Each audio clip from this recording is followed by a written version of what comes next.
देवउठनी एकादशी, जिसे प्रबोधनी एकादशी या देवउठनी ग्यारस भी कहा जाता है, प्रतिवर्ष कार्तिक मास के शुक्ल पक्ष की एकादशी तिथि को मनाई जाती है।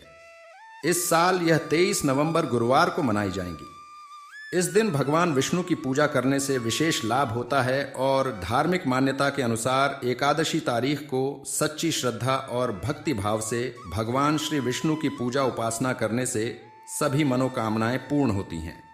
देवउठनी एकादशी के दिन सुबह ब्रह्म मुहूर्त में उठकर नित्य कर्मों से निवृत्त होकर पानी में स्नान करें। इसके पश्चात देवउठनी एकादशी व्रत संकल्प लें। सूर्य देव को जल का अर्घ्य देकर फिर भगवान श्री विष्णु जी की पूजा करें। उपयुक्त फल, फूल, पुष्प, धूप, दीप, कपूर बाती, मिष्ठान आदि से अंत में आरती अर्चना करें। दिन भर उपवास रखें और संध्या काल में गन्ने को रखकर तुलसी चौरा में मंडप बनाकर चावल के आटे का चौक बनाकर तुलसी माँ, सालिग्राम और गन्ने की पूजा अर्चना करें और आरती करें।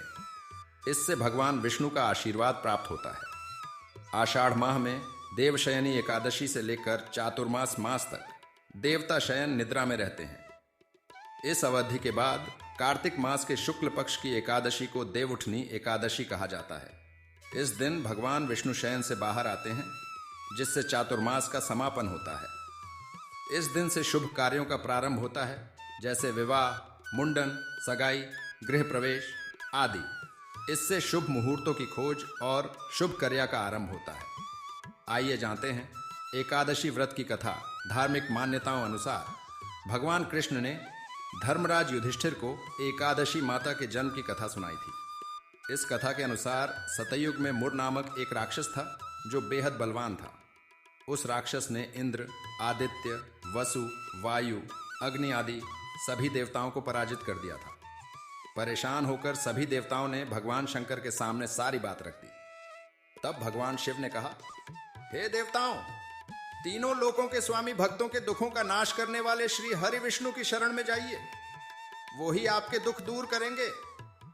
भगवान शिव के कहे अनुसार सभी देवता भगवान विष्णु के पास पहुंचे और उन्होंने अपना दुख बताते हुए कहा कि हे प्रभु, राक्षसों ने हमें पराजित करके हमारा स्वर्ग छीन लिया। आप उस राक्षस से हम सबकी रक्षा करें। भगवान विष्णु ने देवताओं को चंद्रावती नगरी जाने को कहा। उस समय राक्षस मुर सेना सहित युद्ध भूमि में दहाड़ रहा था। तब खुद भगवान हरि रणभूमि में आए और उन्होंने राक्षस मुर से युद्ध किया। ये युद्ध पूरे 10,000 साल तक चलता रहा, लेकिन मुर नहीं मरा। फिर भगवान विष्णु बद्रिकाश्रम चले गए। वहां हेमवती नामक सुंदर गुफा थी। उसमें कुछ दिन आराम किया। यह गुफा 12 योजन लंबी थी और उसका एक ही दरवाजा था। भगवान विष्णु वहां आराम करते करते सो गए। मुर भी भगवान विष्णु के पीछे पीछे उस गुफा में आ गया और भगवान को सोया देखकर मारने की सोचने लगा। तभी भगवान के शरीर से उज्जवल कांतिमय रूप वाली एक देवी प्रकट हुई। देवी ने राक्षस मुर को ललकारा, युद्ध किया और उसे तत्काल मौत के घाट उतार दिया। भगवान विष्णु जब अपनी नींद से जागृत हुए तो सब बातों को जानकर उन्होंने उस देवी से कहा कि आपका जन्म एकादशी के दिन हुआ है, अतः आप उत्पन्ना एकादशी के नाम से पूजी जाएंगी। आपके भक्त वही होंगे जो मेरे भक्त हैं। मुझे उम्मीद है कि आपको ये कहानी पसंद आई होगी और मैं ताहे दिल कामना करूंगा कि ऐसे ही भगवान आपके जीवन में सुख समृद्धि दे। ऐसी ही और कहानियां सुनने के लिए हमारे चैनल हिंदी रिलीजियस टेल्स को लाइक, शेयर और सब्सक्राइब करें।